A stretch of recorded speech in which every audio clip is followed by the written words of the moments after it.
This is the lobby area of Sterling Aravalli, Udaipur, and it's so beautiful and massive. This is a swimming pool area and it looks so royal. चलिए अब हम room देखते हैं। तो चलो अंदर चलें। यहाँ पे वॉशरूम है, फुल लेंथ मिरर है। This is me,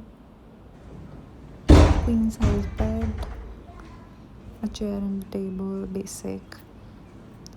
Balcony was where I spent the most of time. बहुत ही सुंदर लग रहा था सब कुछ।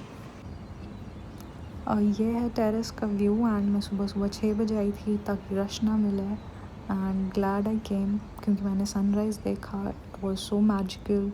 फ़ोन तो कभी कैप्चर नहीं कर पाएगा उस ब्यूटी को, बट यहाँ पे अगर आप कोई फंक्शंस करना चाहो and you will get the most amazing pictures क्योंकि यहाँ पे 360 डिग्री व्यू है अरावली हिल्स का and the photos will turn out magical.